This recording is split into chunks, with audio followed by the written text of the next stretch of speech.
Welcome back to Tales from the Glass-Guarded World. This is Paxton and the Rugbuds, Episode 7. Pink is going to give a recap of the story so far and introduce the players, so I'll take this moment to remind you to listen to Tales of Bob. It's an actual play podcast from the House of Bob, and when I say the House of Bob, that now includes me, Ashley, Chris, Jessica, and Josh. Like Tales from the Glass-Guarded World, Tales of Bob is clean as opposed to explicit. For the first campaign, we're playing a Pathfinder 2nd Edition adventure path, Quest for the Frozen Flame. Follow the heroes as they try to save a tribe of mammoth herders from a danger out of the past. If you like it, please leave a review for the podcast on Apple Podcasts. It really helps people find us. While you're there, leave a review for TFTGGW, too. Okay, now back to Paxton and his rag golem friends.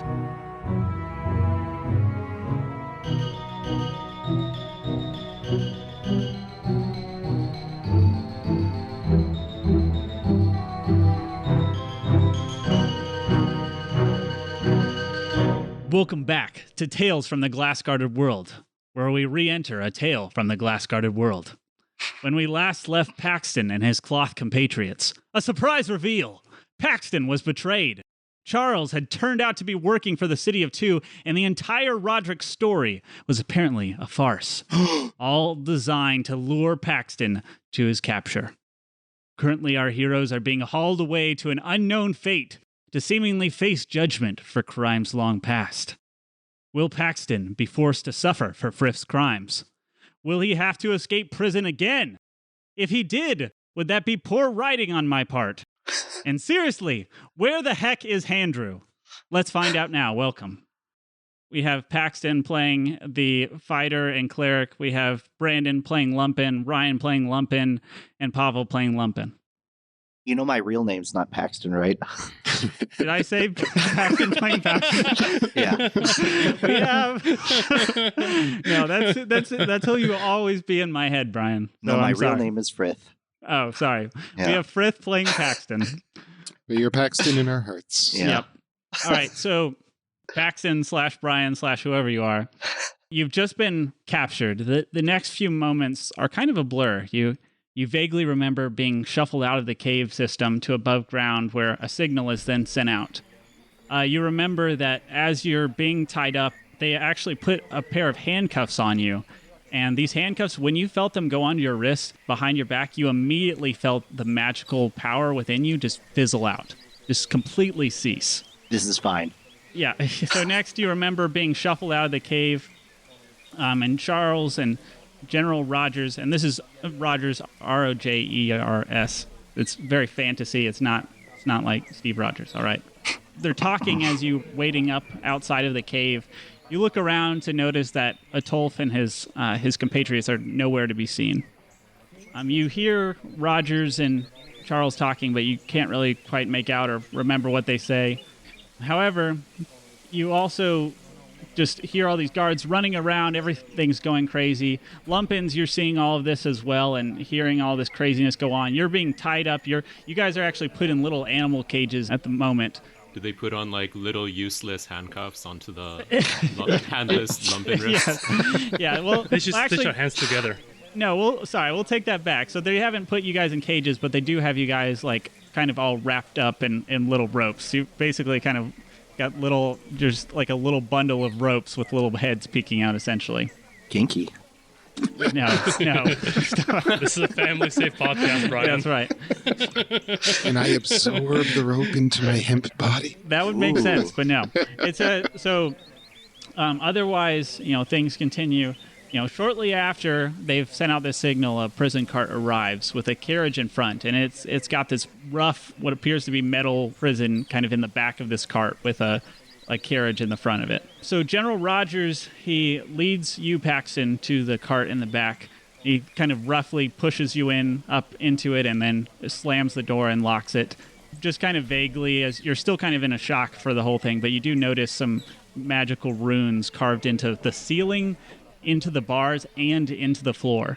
Man, these guys don't mess around. They don't. So after that, you just kind of hear the bars being slammed shut and the door locked. Lumpins, you've seen all this, but then you are roughly being carried out by these guards. There's probably about 15 soldiers all in all together, on top of Charles and General Rogers. And these guards, they take you up and they bring you up to this prison cart, and they're about to throw you into these cages where Charles actually stands in front of them and says, "Hey, no, stop it. Hey, no, they're innocent. They didn't have anything to do with this." And he says, "Hey, just untie him." And he goes, "Hey, look, I'm sorry about this, fellas. I know you didn't quite know what was going on, and it's not fair for you to be treated like common prisoners. Here, why don't you guys ride in the carriage if you want? Well, I guess you don't have to. Do you guys want to come with us to the city of Two? You can go wherever you want. I feel like I have a lot to explain to you guys. You probably are a little confused about what's going on." I'm very confused. Are you still our friend? Yes, I am, but unfortunately, I do have to apologize that I did lie to you. My name isn't actually even Charles. My name is Varen Bluefire. I'm a green cloak for the city of Two. I've been hunting down Frith for the last several years after he killed my father and several others. My plan was always to force him to stand trial and to face justice for his crimes. But Paxton, who you know, is not actually a true person. His true name is Frith. In the past, he has hunted and hurt innocent people. He's led revolts, he's lied, he's escaped prisons, and all in all, he's just caused mass chaos. He's a wanted criminal by the city of Two, previously broken out of prison to escape justice. I'm sorry, this must be quite a shock. But I think he apologized, right? As far as I know, he has never actually apologized for any of his crimes. And even if he did, it doesn't take back any of the horrible things that he's done during the course of his life. So what will happen to him at the trial?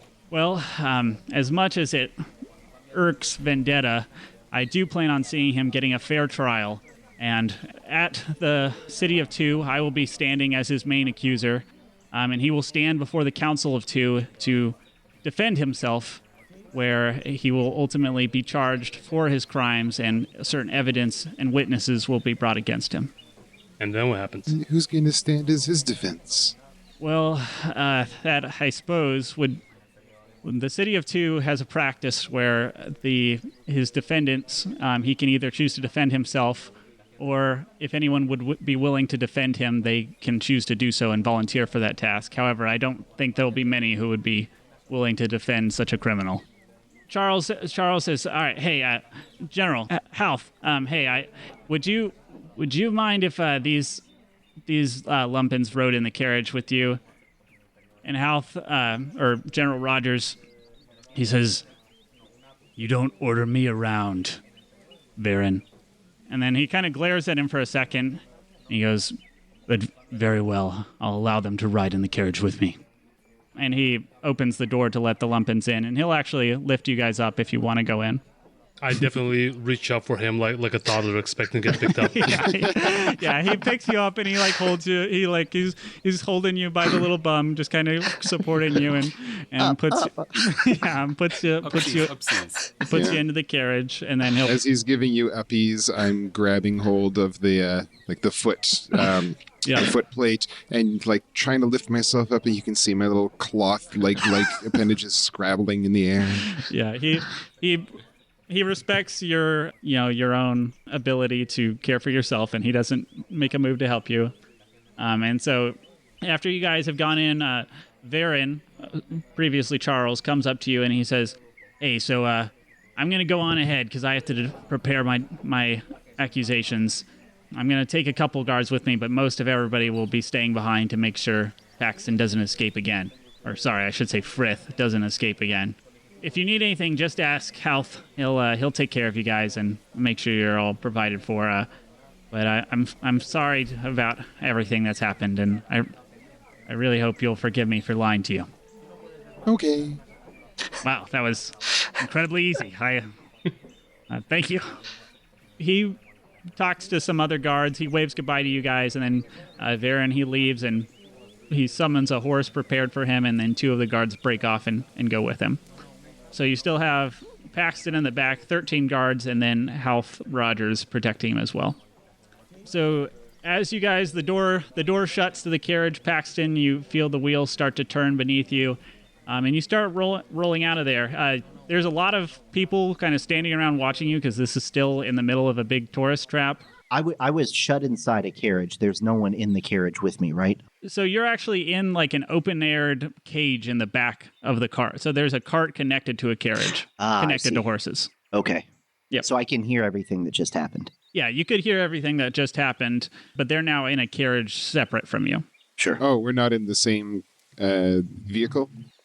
No, it's like a cart connected to a carriage, and you guys are in the carriage. He's in a cart. There's like a prison. So he's like in the trunk. Cell. He's like in an open air trunk. He's in the trunk. It's a trailer hitch thing exactly. situation, right? Yeah, exactly. Can we like see him? Can we talk to him? There's a little window in the back that you guys could like peek out of and kind of shout at him if you want, but it's pretty loud with all the like horses stomping around and everything. Yeah, I climb up there and wave vigorously and say, "Hi, Paxton. How you doing?" I'm okay. How about you?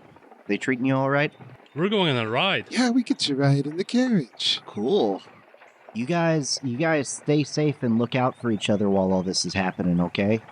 I don't think I'm going to be able to leave and protect you guys. No, you're supposed to defend yourself or maybe get a defense. Yeah. I think it's our turn to defend him. Are they going to attack you? No, they're going to ask me some questions, and I am going to answer as truthfully as I can. And I think everything's going to be fine no matter how things go. So don't worry, okay? They told us you lied last time. Are you going to lie this time? I've never lied. Well, I shouldn't say Is that a lie? I don't intentionally lie. I try to tell the truth about all the stuff that's happened to me. And I think it's less that I've lied about who I am and more that they don't know the whole story. And I'm hoping that if I tell the whole story, they will understand and will be able to come to some kind of understanding. I forgave Charles for lying to us. Maybe he'll forgive you. Maybe. General Rogers kind of snorts when Paxton is saying all this stuff. He does not appear to be very convinced. That's fine. He's actually, after this conversation, he's going to shut the little window that peeks out to the back. So you guys continue. You start pulling out of Quicklith. And as you're leaving, there's a couple of interesting things. First off, Paxton, as you're starting to leave and you see all these crowds watching you, you actually do see a little girl holding hands with a little lumpin, actually. And the lumpin waves at you, Paxton, as you're rolling away. I wave to the lumpin. Yeah, it waves back at you. What is this lumpin made of? This lumpin appears to be hempen, actually, a little bit. It appears to be a mix of materials, but there's a hempen part of it. Yeah, so anyway. I shout, "Hey, man!" Bye, lumpin. All right, so you're leaving Quicklith, and the last thing you actually hear is one of the tour guides yelling out, "So come and see one of the oldest stone structures in the world. Created by the first inhabitants, it has stood unchanged for 2,000 years. Also unchanged for 2,000 years is the recipe for sweet berry delight. Available at vendors around the plaza." Ooh. You don't think you're going to get any, Paxton. Yeah. So the carriage continues to pull away, and you eventually make your way to a road heading southward. I will say about an hour down into this road, though, you do, Paxton, see a man dressed in white with bandages around his eyes, walking along the side of the path with a wooden rod guiding his way forward. And he actually turns and looks at you and smiles at you as you pass by him on the carriage. Does this person look familiar to me at all? Yeah, this is you think you might have briefly seen this person before, but maybe in Veggie Town, you're not quite sure. I wave back to them. He didn't wave. He just smiled at you, but he nods his head when you wave. Yeah. All right, you guys continue. The Lumpins, you have some awkward conversations with Halth, who's kind of a little bit standoffish at first. He apparently doesn't seem altogether pleased, having been kind of pressured into taking you guys along as passengers. He is polite in the way that he'll offer you guys food if you want it or anything else you need. But Paxton, you spend your days in these cramped confines in the back. The whole day goes by with nothing really going on before you finally start making your way into the forest. during this the second half of this second day, there's actually a lot of rain coming down, and it's just kind of pouring into this prison. It's getting all up in the boards, like there's rain and leakage coming through, and it's just incredibly uncomfortable. So, because I went into that memory pool inside the wizard complex, I've got way more memories than the average person, right? Yeah. Only a fraction of those memories are things that actually happened to me, and it's kind of hard to keep them all in my head, so I want to spend that time meditating and trying to focus on just my own memories of what happened to me before I became an observer, and the reasons why the stuff with Frith happened to me, like all the stuff about not being a compatible observer and all that. Like, I want to make sure that I have my own story straight in my head of why Frith did the things that Frith did. That makes sense. So you spend this time meditating. It's pretty uncomfortable. There's some awkward, bathroom breaks where you're escorted by several guards to use the restroom. They're nice enough to make you not do it in the cage, but it's definitely uncomfortable. I thank them for it. I try to be as nice to the guards as I can. Yeah, the guards, they seem kind of wary of you, but they don't seem like they're malevolent towards you. They seem like they know that you're a dangerous criminal, but they don't really have this personalized hatred of you that Charles did. Mm-hmm. But they do give you food. They'll give it to you to eat as you're in the box. Finally, as you guys are making your way to the edge of the forest, you do pass a herd of cows that's kind of on the side with a farmer guiding them along. And Paxton, it's kind of weird. You could almost say that they are like looking at you with like an evil look in their eyes. These cows, they're like watching you, and then they're like mooing at each other in a way that almost seems like communication. Yeah, I know those cows. Yeah, those cows, it's a little weird. Like, they almost seem like they're talking to each other through their moos, and then they like look at you and glare at you. It's super weird. Does one of them have unusually sharp teeth? It's impossible to say for sure. But anyway, so you finally, as you're crossing over the border and into the forest, all of a sudden inside of the carriage, there's an explosion of cloud and smoke and sparkles. And all of a sudden, Lumpin, Brandon, is replaced by Lumpin, Ryan. And it's very confusing. Half like pulls out a dagger out of somewhere in his armor and is like looking at you, Lumpin, and is very confused as to, he's like, who are you? Who are you? So Fancy Napkin Lumpin appears, and he's got a tiny chef's hat on, and in one folded up cloth arm, he's holding a frying pan with a fish in it, and in the other hand, he's got half a slice of lemon. I said, "Oh, did I turn up the heat too hard?" And he looks over at the other Lumpin, the Iron Lumpin, and he says, "Does this happen? Does this happen often?" Not too often, but it's happened twice. Hi, Lumpin. Oh, Lumpin. What? Why are you in the kitchen? This isn't the kitchen, Lumpin. I think we're going to defend Paxton. Oh, from what? I am not sure. I try to listen and understand, but I'm not a thinking Lumpin. I'm more of a defending Lumpin. So I'm sure once we get there, I'm sure we'll do great. Oh, who is this? It's General Health Rogers. Health Rogers, do you like fish? And he squeezes some lemon juice into the frying pan. Sure. And he puts his knife away and kind of relaxes back in his seat. And Fancy Napkin Lumpin sets the really hot frying pan into the man's lap. He screams, and he's gonna take 3 points of burning fire damage. Oh, sorry. I didn't know that side was hot. The whole McDonald's coffee thing all over again. But he is a little bit frustrated, and he actually, in his haste to get rid of this thing, he throws it out the window. When you say this thing, do you mean the frying pan? I mean or the me? frying pan. The frying pan is gone. He's thrown it out the window and is kind of glaring at you now. Sorry. Oh, let me introduce myself. I'm the sensational, magical, wonderful Ragbard extraordinaire, Lumpen. And as he says it, he flits around the inside of the stagecoach, using prestidigitation to make some sparkles. Prestidigitation. Prestidigitation. Gotcha. He goes, oh, that's great. Glad to hear it. And he kind of goes back to his thoughts. He's kind of not a super conversational person, but he'll answer any questions you guys have. Where are we going? To the City of Two. What is a general? It's a guy who's in charge of other people. I guess it could be a woman too. It's just a person who's in charge of other people. What are we in? The carriage. Where's Paxton? In the back. Where did Lumpen come from? Last time I saw him, he was in a wizard's tower. Why is he here? Well, the first time I saw him, he ran down into a cave. Where's the other Lumpen? I don't know. Where's Paxton?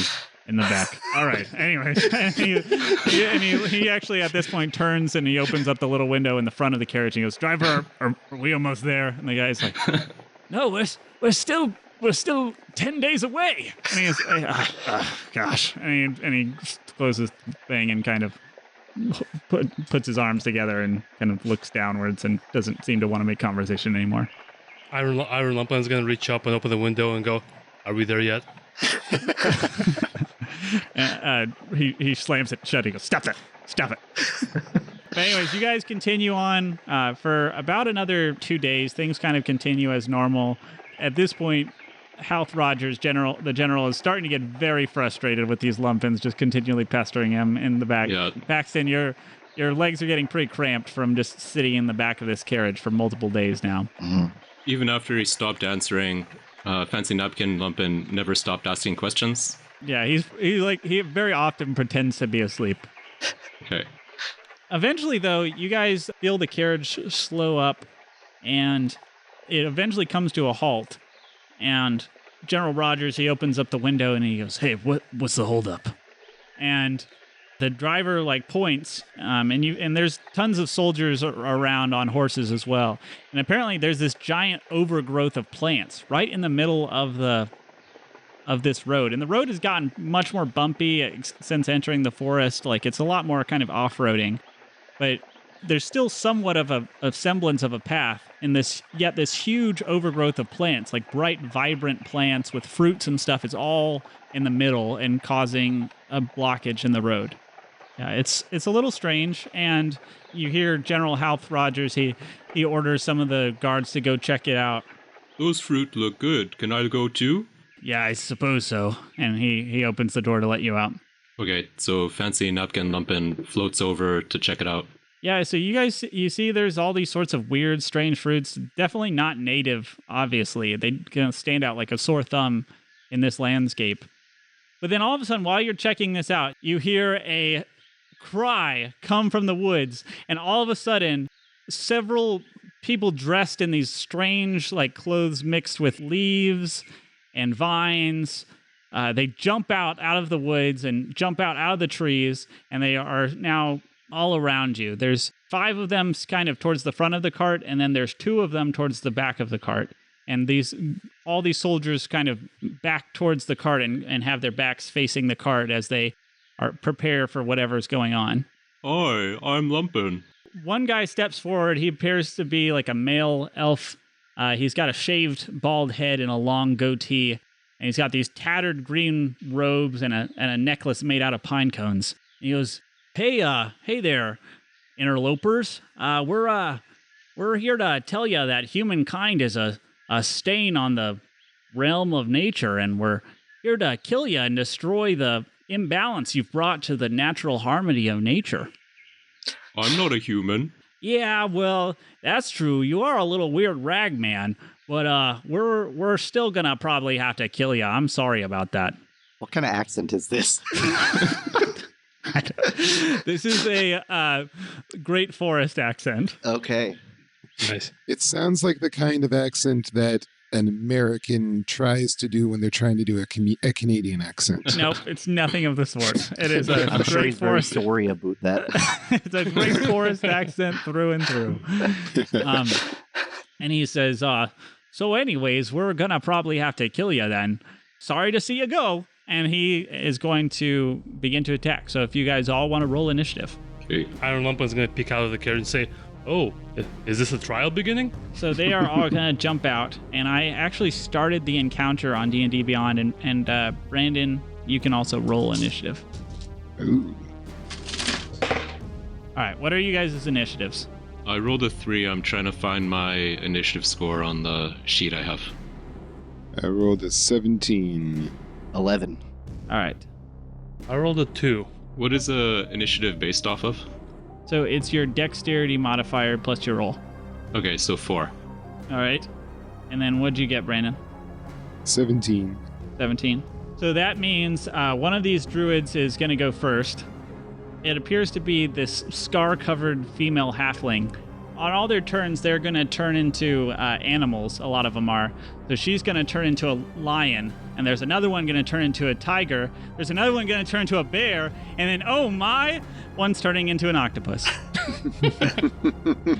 This one she is going to use her... Brandon, you tell me, does Wild Shape, does that use an action? It depends on your circle. If you're a moon druid, then it's a bonus action. If you're any other kind of druid, it's a full action. All right, well, we're going to say these are actions that they're all going to take. Except for the leader guy, his would be a bonus action. All right, this first one is going to use his to turn into a lion. Oh, they actually all go ahead of you, so they will use their turns to... So a lion, a tiger, a bear, an octopus, and then one of them is going to also... he's going to turn into... It appears to be a giant wolf. So there's 6 total? So there are, let's count them, 1, 2, 3, 4, 5, 6 druids, and then a werewolf. And then there are some wolves now surrounding this werewolf guy. And then there's a panther, a giant poisonous snake. And so basically they're all over the place. However, you do have, I think it was 13 guards with you. And they're going to try to be facing some of these guys as well. So they won't all be on you. So you can either try and take these 5 druids in the front, or you can take the werewolf and the druid and the animals in the back. It's up to you. All right. So anyways, they all use their abilities to turn into animals. And now it is, or actually one of them is not going to use their ability to turn into an animal. Or actually, yes, she's going to turn into an elk. Sorry. So she'll be an elk. And then now it is the panther.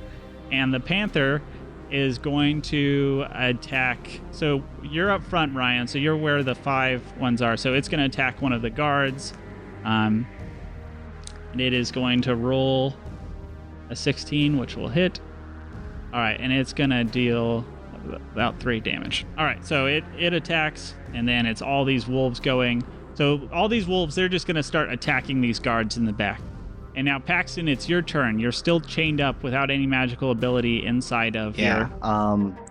I was leaning against the bars to, give myself some back support, but I scoot into the center so that I can't be hit. Okay. Or that I would be the farthest away from taking any kind of damage. I'm positive that I won't be able to do anything. Okay. So all these guards, they're going to start attacking these wolves and fighting against them. The wolves have pack tactics, so they're kind of tearing into these guards back there. And they'll attack some of these druids up front as well. However, as all this chaos is slowly unfolding, Paxton, one of the guards... Here, let me roll. Let me roll to see what his stealth is. So he's going to roll... very high. And one of these guards kind of sneaks up to the thing and actually unlocks it. Paxton, he unlocks your cage. And I'm not moving. And he's gonna look at you, Paxton, and he says, Hey, I need you to come with me. I'm gonna get you out of here. No. We're gonna head out. No. No, you don't understand. If you stay here, you are almost guaranteed to be condemned to death and die. Yeah, you're probably right. Look, and he turns his face, and his face actually changes to another person for a second and then changes back. he goes, look, he goes, hey, I'm a doppelganger, right? You're trying to figure out about doppelgangers? Here, I'll get you out of here. Me and you will head out, and I need to take you to the Iron Empire. Guards, you got a doppelganger. And he is going to very quickly, he's going to back away. He's going to scowl at you as he backs away. And then he's going to kind of meld into the forest.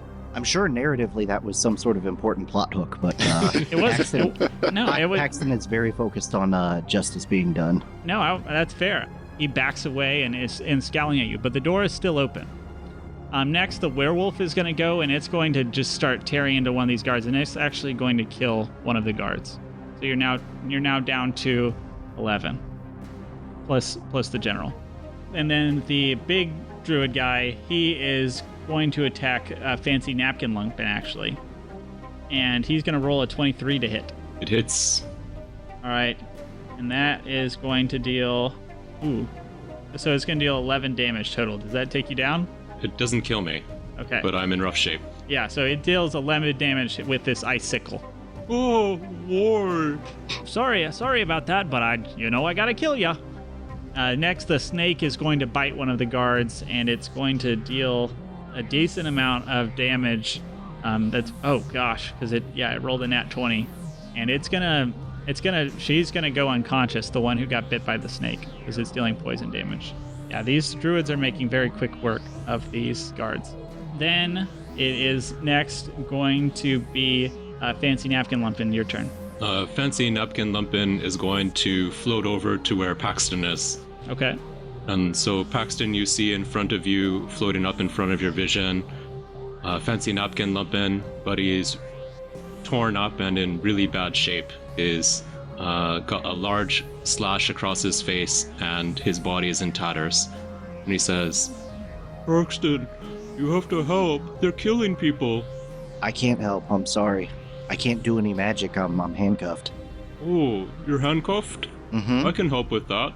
And he uses knock to unlock the handcuffs. I have the knock spell. Awesome. Oh, Okay. wow. All right, well done. So these handcuffs, you have to roll for that, or it just does it? I don't have a spell description here. It just does it. If I remember correctly, knock makes a very loud sound and unlocks anything locked.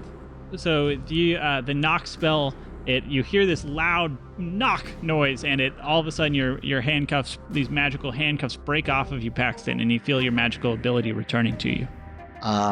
Thanks, Lumpen. You want me to heal you? Oh, yeah, okay. All right, well, you'll have to do it on your turn. Because next, it is Iron Can I Lumpen. heal my... I guess that's my full turn, right? Yeah, that's your action. Okay. So now it is Iron Lumpen. Well, if you had a bonus action, you could use it, Ryan. Okay, I'm good for now. All right, Iron Lumpen, what would you like to do? Iron Lumpen does not like seeing all these people fighting. He is going to go into a rage. Okay. And he's basically going to leap at the whichever animal is closest to him. What's closest to me? All right, so you're kind of in the middle, so you could choose to either be fighting these druids in the back or these druids up in the front. I'll pick one of the ones in the back. They're near Paxton and Fancy Napkin Lumpen. They are my friends. Everyone else is confusing to me, so I'm going to protect who I know. All right, so there are 4 wolves in the back, plus a werewolf, and then plus a druid. Ooh, this is the druid who started talking to us, right? No, the druid who started talking to you is in the front. Oh, dang it. Okay. Okay, I'll attack the druid. Lumpen understands people are generally in charge of animals. He's gonna try and hit the druid with one of his hand axes. Yeah, she's turned into an elk at the moment. Oh, she's an elk right now. Yeah, it's fine. Yep. He's a big elk. He's gonna attack it, but that's a 6. Yeah, that is not gonna hit as far as I know. Oof. That is kind of all I can do. All Yeah. One second. I can use an offhand attack as a bonus action, right? I believe so. Yeah, let's do that. I just don't add my proficiency bonus to it, I think, or the strength modifier, one of the two. Okay. I'm gonna roll this and just subtract 2 from that. I got a 14 to hit the elk. Awesome. Yeah, that will hit. Hope I remember the rules right. That's a 7. A 7 damage. Let's see how much health she has. Yeah, so that does a decent amount of damage. So this elk starts looking a little bit of wounded, and seems to be in a little rougher shape. Yeah, I don't know who's gonna yell. Leave my friends alone. Yeah. All right. So these druids are going to all now attack. So the lion will attack one of the guards and miss. Tiger will attack. Tiger will hit. The bear will hit. So they're just attacking these guards up front because now Fancy Napkin Lumpin is back there. So they're going to continue to battle the guards. And now it will go to, well, actually, I should say the octopus one. So it started out, it was this guy. He had these like cool tattoos of like gills on his neck. And he had these, he was like a cool looking guy, but he turned into this octopus. And this octopus can't actually attack at the moment. It appears to be suffocating. And it appears to be suffering there over in the corner. And you hear the one in the lead go, classic Cathbad. And at this point, now the general has gotten out of the carriage, and he is going to rush to where you are, Iron Lumpin, in the back to fight off these animals and these other druids here in the back. All right, it's going to now make its way down to the panthers and the wolves. The panther is going to attack you, Iron Lumpin. Let's see if it can hit you. It rolls a 17. Does that hit? 17 does definitely hit, yes. So it roars at you, it charges at you with its claws, and the claws rake down through the iron pieces inside of your cloth, and it is going to deal 4 points of damage. Bad kitty. And it growls at you, and these wolves now descend upon one of the other poor guards and just rip them to shreds. And so you're now down to 10 guards with one unconscious. It will now make its way back to Paxton. What would you like to do? Fancy Napkin Lumpin is still right next to me, right? Yep. All right, I want to reach out and give Fancy Napkin Lumpin a hug and use Cure Wounds. So I have a question. Does Cure Wounds work against us, or only like mending works against us? This spell has no effect on undead or constructs. You guys are constructs, right? Yeah. I can do mending. Oh. What? Yeah, you should do that. Takes a minute to cast, though. Oh, it does? It takes a minute to cast mending? Yeah. Yeah, it does. All right. Well, Don't worry about me. Save the others. I want to... There's one guard that's been, like, fully knocked out. And then and so the general has he's run over to kind of check on the behind the lines, and he's found this one guard. She's down on the ground and appears to be dying. Her face is turning like a pale blue, and it's not looking good for her. I want to walk over to her and cast burnt Cure Wounds. I almost said burnt hands. Yeah. Yeah. Put you out of your misery. Let me heal you. All right. The wrong page in my spellbook. So you cast Spare the Dying on her? Yeah. No, so here's a question I have. You say that she's dying, but unless she took, like, double her HP and was just eviscerated immediately, she's like in the status that a player would be, where she's at 0 health and rolling saves, right? She is. She's rolling her death saving throws at the moment.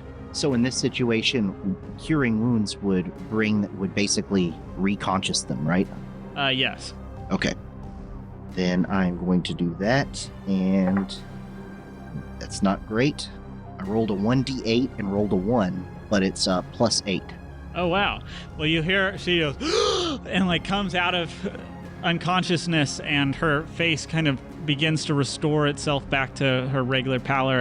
And all of a sudden, after you do this, the general, he looks at you, Paxton, with a new look on his face. He seems surprised, and he seems to almost be like now kind of trying to figure it out. You see wheels turning in his head because he did not expect this development. As I catch his eye looking at me, since I probably haven't used my full movement, I put my hands up in the air and I hop back into the trailer. As you do that, he's going to say, actually, we might need your help for this if you're willing. For sure. And I hop back out of the trailer.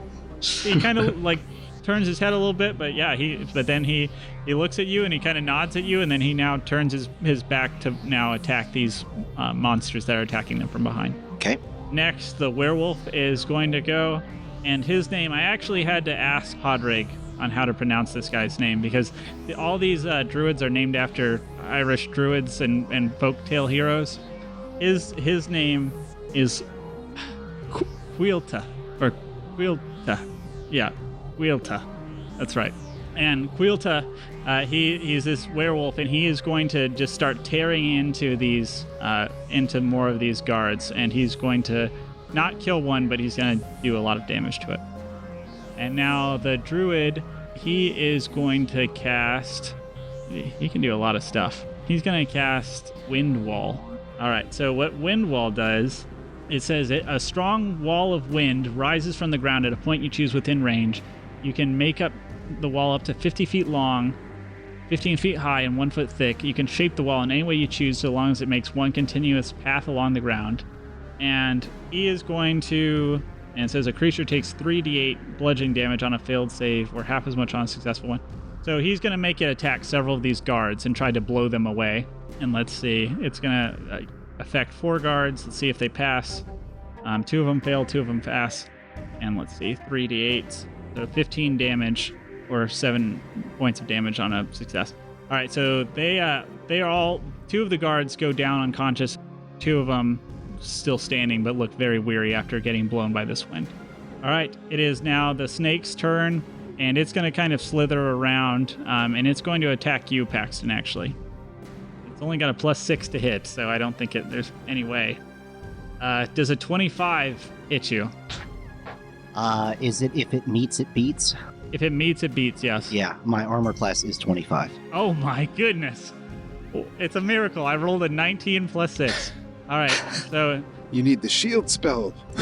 Yeah. Should I do the shield spell? No, please don't. This is my one chance. All right, so it's going to deal 7 piercing damage, and then you need to make a Constitution saving throw. Okay.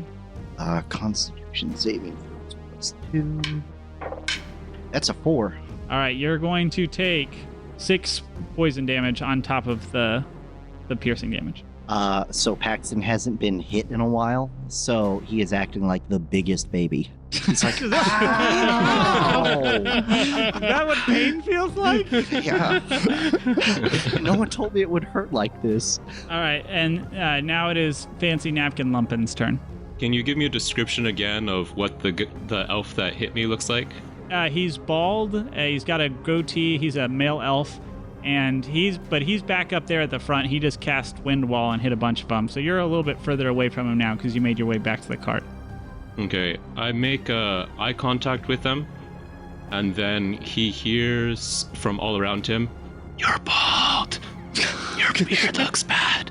I don't like you. You stink." And he just hears like whispering criticism from all around him. And he needs to do a DC 12 save. And what's the well, he rolled a 4, so I don't think it's gonna matter. So he fails. That was the weirdest bit of ASMR ever, by the way. He takes 13 psychic damage and he runs away. He has to flee now. Oh, okay. Oh, that's a little scary. And he starts to make his way back, kind of abandoning his compatriots. And they kind of look at him a little confused. And when you hear one of them say, Valar, where are you going?" And he starts to make his way out of the place. That was dissonant whispers, by the way. Did that disrupt his concentration? Yes, so he has to roll to maintain his concentration on that. And he failed spectacularly. He rolled a 1. All right, so he fails on maintaining his concentration, so the wind wall drops when you do this. After you, it is now back to Iron Lumpin. All right, so that panther that attacked me, is it still attacking? Is it still near me? Yeah, it's still right next to you. All right, yeah, I'm gonna attack that. Once again, bad kitty. I'm gonna try to hit it with a hand axe, and I got. Oh, come on! Why am I rolling so bad? A 9. The panther got an AC of 12, so that's not gonna hit. But you can roll again with your offhand. Yeah. Come on. Okay, that's 12. That will hit. It meets, it beats. Ooh, there we go. 8 damage. Ooh, Max, I can wow, use these little guys. It does a lot of damage. All right, that panther you smash him with your little axe, and you hear it roar out in pain, and you see a big gash along its chest is where you've hit it, and it kind of shakes its head. It was not expecting such a hard hit. That's it. All right, the druids are going to continue to attack as lions, tigers, and bears. The octopus is it's actually going to die and revert back to his druid shape. He's suffocated. Oh god, that's horrifying. Yeah. He's not the brightest leaf in the briar patch. I don't know. So they are going to continue and they'll attack and they're going to knock out another one of these guards. So another one of the guards is killed by these druids. And as this is all going on, Fancy Napkin Lumpin, a strange sensation comes over your body and you disappear. Oh. And standing in your place is once again Hempen Lumpin. Hempen Lumpin appears holding a potted cactus, and there are a few cactus spines sticking out of his face as well. It is his turn, and you find yourself, Lumpin, being surrounded by these people casting spells and attacking. You see guards bleeding and screaming out on the ground with all these animals running around, biting and attacking people. Looks like it's time to do more killing, I guess. All right, we'll talk later. And I put the cactus down. I turn around and I see this chaos in front of me. And in particular, I see a panther that's just like been laying into my good friend Lumpin. So my body starts to stretch out. My arms stretch out. The head swells up. And like a little extra appendage, kind of like a sock, just kind of starts knitting itself out on the back of me and start poofing out and stuffing. And you can see like little black stitches crawling snake-like around my body as well until Hempen Lumpin now looks like a really like extra large version of Calvin's stuffed tiger Hobbs. Except as he bounds toward the panther, the little black stitched mouth opens and just like tears the cloth as two long razor sharp scissor blades stick out, and I pounce on the panther with, come on, 12 to hit. That meets. Oh, good. Okay. That's going to be a claw attack with, that's 2 6s. 13 damage. Tell me how you kill this panther. Well, it has to turn back into a druid, right? No, this was just a panther. It was just a panther? Yeah. Oh. It like dies and is bleeding all over the ground, and you keep standing above it waiting for it to turn back into a person, and it just kind of gurgles and continues to be dead. All right, so I leap at the panther, and more scissor blades just spear out of my my sort of shapeless paws, and I jump on it, knock it over, and just bite into its neck and tear it out. And I've got the throat of this thing in my mouth, and I look around for approval. Good kitty. Paxton gives thumbs up. Yeah, you hear one of the guards start dry heaving. So that is your turn. The panther would have gone next, but it is dead. These wolves, though, they're going to start coming at you, Brandon, and they are going to attack. So you've got 4 wolves, and let's see how they all do. Bring it on. All right, so they're each going to roll with advantage. That one did not hit. This one, oh my gosh, what are these rolls? You're aiming for 12. I know. All right, so the third one hits you with advantage. And let's see if the final one hits you. Nope. My rolls were a 1, a 4, a 7, a 5, a 3, a 1, a 3, and an 11. Are you sure you're rolling a d20? This is a d20. So only one of them hit you with advantage. And he is going to deal 5 damage. You rolled minimum damage. Don't even notice it. So these wolves, are they real wolves or druid wolves? They appear to just be regular wolves. All right, Paxton, it is your turn. Tell me the layout of the enemies that are still around. All right, so you're kind of towards the back of the cart, and there is 4 wolves here attacking Hempen Lumpin, who is transformed. There's also a giant poisonous snake and an elk druid here. In the front, there is still all 5 druids attacking several guards up there. Would you say that I would be able to get all 4 wolves in a cone without hitting Lumpin? Or is that too much to ask? I would say you could probably get about 3 of these wolves. I mean, it is in pretty this path is still like in between the trees. It's not a very clear path, so it's a very small space. You're kind of in like a little bit of a dent in that where it's gone down. Like there's some hills or not hills, but there's some like more high terrain kind of around you. You could probably get 3 of them. To get 4, you would have to hit one of the lumpins. Okay. Then from my bonus action, I want to cast Spiritual Weapon. Okay. And I want to make a big, like, I think in the past I've said that it was like kind of like a hovering static lightning bolt, like a spear. Okay. I want to have that come out, and I want to move it towards the enemies that are in the front. But before I go to the front, I want to pop off Burning Hands at 3rd level at these wolves. So can you cast a spell as an action and then another spell as a bonus action? It's a good question that I should know the answer to. Who knows more about D&D than me? I thought you couldn't do 2 spells. The official rule is if you cast a leveled spell as a bonus action, then the only action spell you can cast is a cantrip. Okay. I'm still going to cast Spiritual Weapon as my bonus action. And as my action, I am going to shoot a firebolt. Okay. But at who? Out of these enemies that are in the front, who looks like the most powerful, the biggest threat? The werewolf, definitely. The werewolf. Okay, then I'm going to... Wait, so out of the enemies in the front or in the back where you kind of are? I guess out of any of them.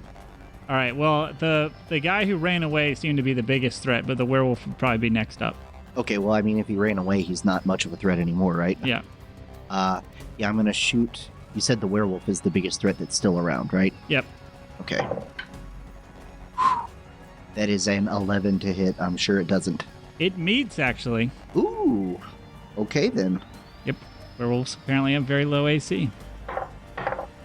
That's 10 fire damage. Oh, nice. All right. Not really very nice for 3d10. Yeah, that burns him, and he does not seem to appreciate that burning damage on him. It is going to be his turn, the werewolf, and he's going to attack you now, Paxton. Okay. And he is going to... I'm scared to hit you and accidentally turn you into a werewolf. I don't know what that would be like. All right. This is an actual werewolf. Okay. All right. He rolled, though, an 18, which I don't believe will hit you. No. Although I should say you don't have your weapon or your shields on you. Those were taken from you. That's true. Let me check my... I wouldn't get my armor bonus from my fighting style. I wouldn't get my 18 for armor plate. I would still have my magic bonuses from my... Would I have my ring? You would have your ring. They wouldn't have taken that off, and they actually didn't go to the trouble of taking off your armor either. They're just kind of leaving you in that. If you want to make it to where I don't have my armor, I would just cast shield to keep. Okay. Well, actually, and I guess it doesn't make sense that they would leave you with your armor for several days, because then you wouldn't even get a long rest. You'd be like all cramped up. So yeah, they've gotten everything, and it's all stored like at the carriage. So basically, you're just in your just like the clothes you wear underneath your armor at the moment. Imagine how difficult it would have been to have him in full plate armor and handcuffed and having to help him use the bathroom each time. Exactly. So really just for the convenience of helping you use the restroom, they took off your armor.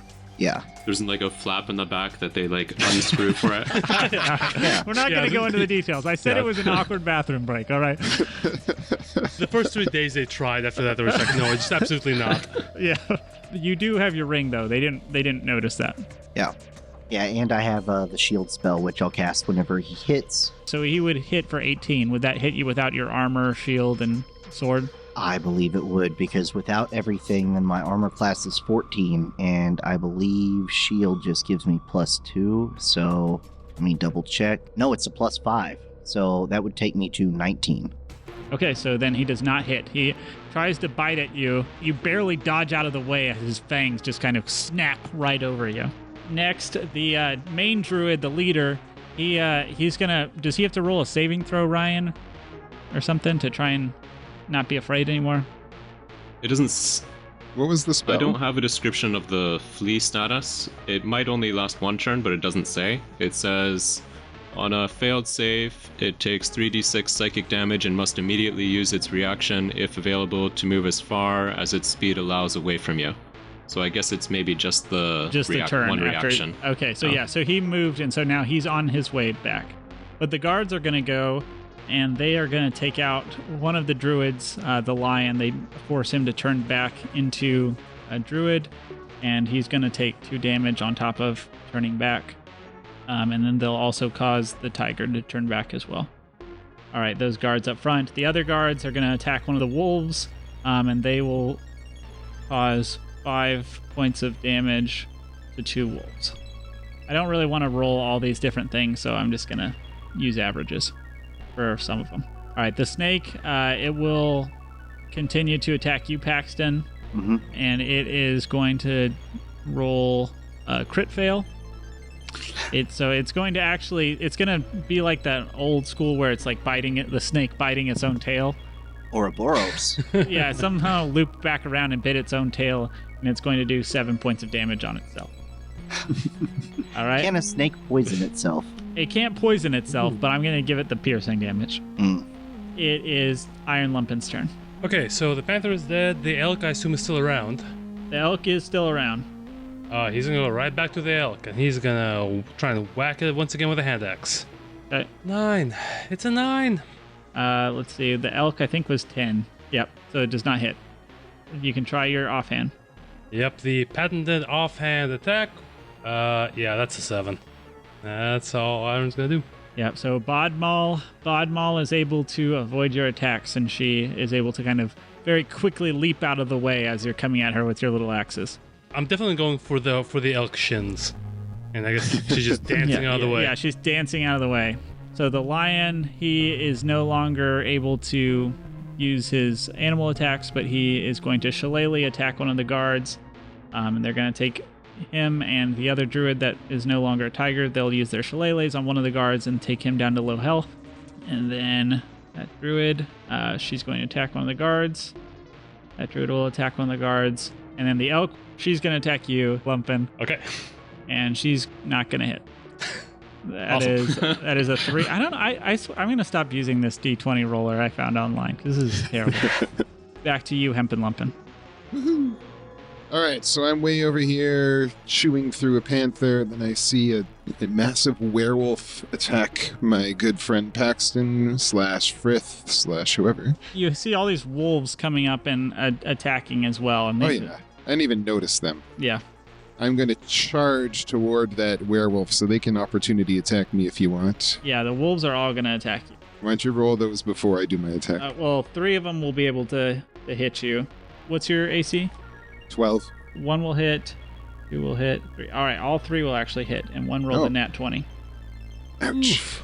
Oh, poor Hobbs. So 1 does 8 damage, 1 does 9 damage total, Whoa. and then 1 will do 5 damage. Yeah, the one who did 9 was the one who rolled a nat 20. That was rough. That Yep. doesn't matter. Paxton is supposed to be defended, and I'm defending him. Sure. So I charge at this werewolf, and just note that my level is high enough that my attacks count as magical, in case that matters. That is a 13. 13 will hit, Nice. and it does matter, because he has immunity to bludgeoning, piercing, slashing damage from non-magical attacks. Well, good thing they're magic. Well, that was weak. 11 claw attack. I need it to make a strength saving throw. All right, It's 11 damage from the claw. so he needs to make a strength saving throw, you said? Yes. All right, and he took 11 damage besides that? Yes. All right, he got 2 plus 2 is 4. Whoa, okay, so the werewolf is knocked prone, Okay. and that means I get to take a bite attack as well. Which was not a great bite attack. It was a 12. That will still hit. Ooh, good. Okay. 15 piercing damage from my big scissor teeth. Wow. All right, and his AC actually is 12 when he is in the wolf form. I read it wrong. He's 11 as a human, 12 as a wolf. All right, but he's looking pretty rough now. He's definitely you bite him and he growls at you and looks down at you, and he seems to be very upset with you. Yeah. He's prone, so he's got to look up. Yeah, he looks up at you, and there's actually a hint of fear in his eyes. but it is now going to be the wolves' turn. They're going to continue to chase you, Brandon, and so they will continue to attack you, Lumpin, a couple more times. All right, that is... Go back to that dice roller, please. One is... Yeah, I'm using the D&D Beyond roller now. It's better. Oh. That one is a 23 to hit. Oh, all right. Wow, they're all hitting very well. Go back to the old one. Wow, I just rolled 3 19s in a row. All right. Does a 14 hit you? 14 also hits. All right, so all 4 of the wolves hit you. They're going to deal, all right, 8 damage plus, taking some big hits. So there was 8 damage plus 6 damage plus 8 damage again plus 8 damage again. Whoa. So yeah, they rolled really well. 3 of them rolled max damage. Or no, not max. I guess it's a D4. All right. You have the last bite just tears me out of giant tiger form, and I'm now a little cloth guy. Okay, yeah. These wolves, they howl with victory as they are just biting and tearing into you. It is now going to be the general's turn, and he's going to take a big hit on one of these wolves. And let's see how he rolls. He rolls well. He's going to deal 8 damage to the wolf, which will actually kill one of the wolves. For his bonus action, he's actually going to toss his knife over to you, Paxton. Grab it. All right. All right, Paxton, is your turn. All right. So Pimpin' Lumpin is getting mauled by wolves, right? Yep. Yeah. How many are on him? There are now 3 wolves attacking him. Okay, I'm going to use my spiritual weapon to attack one of the wolves, and that's going to be it's 9 to attack. That is 14 to hit. That hits. That hits. Okay, and it's 1d8 plus my spellcasting modifier, which is 5. So Well, whatever it is, it'll kill it because it only has 6 health left. that's good because I rolled a 1. Okay, perfect. So Are we doing the cleave rules, by the way? What is the cleave rules? It means that any extra damage, I think, can get carried over to another enemy, right? I think that's how the main feed has been doing. Yeah, he's starting to do things that recently. now. Well, but he actually did the exact equal amount of damage, so it wouldn't matter on this one. But we can start doing that. Okay. I mean, we don't have to. I just wanted to make sure. One of these wolves dies as your lightning bolt javelin pierces it through its neck, and it falls over dead. Well, if it liked that bolt, it's going to love my firebolt. So I'm going to hit another wolf. Okay. Because I can, the spiritual weapon attacks on a bonus action. Yep. And once it's been cast, it only takes a bonus action to move. It doesn't count as casting a spell. And that is an 18 to hit with the firebolt. That will hit. Okay, so 3d10. 16 damage, fire damage. All right, that kills a third wolf. It yelps in pain and goes down in a fiery heap. I want to yell, get out of here. Yeah, as you do that, the final wolf will actually run. It will flee after seeing all of its fellow wolves killed. And the werewolf roars at it in anger, but it's going to run away. Can I whack it with my staff as it runs? You can. I rolled 4 with my negative strength. That's not going to be very good. Yeah, it's as it's like prancing away and fleeing. It's able to kind of dodge your attacks unintentionally. All right, the werewolf is going to roar and try to bury its fangs into Paxton's neck as he's turned away from it. Is Okay. it still on the ground or is it getting up? Oh yeah, I forgot. You're on. So it has to use what, half of its movement to get up. Mm-hmm. You can go for or the attack ankles. at disadvantage. So it will get up. It'll push. Well, it'll attack you, Brandon. Are you still standing on top of it as a little? Yeah, of course. Yeah, it will grab at you and try and tear you in half with its claws. Is this has it gotten up or is it doing it from the ground? It's gonna get up and attack you. Ah. It'll push you off, get up and attack you. All right, it's gonna roll a 19 to hit you. That definitely hits. All right, and it's going to deal 7 damage to you. Ouch. Yeah, it tears at you and it roars in fury and starts beginning to tear you apart, screaming in anger. That's where we'll pause it for right now.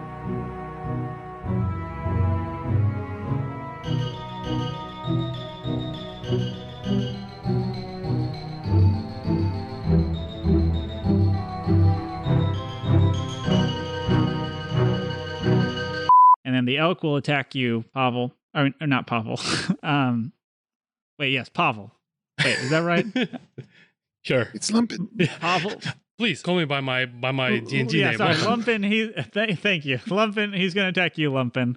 Am I going to turn into a werewolf? A little weird Lumpin. Where Lumpin? Ooh.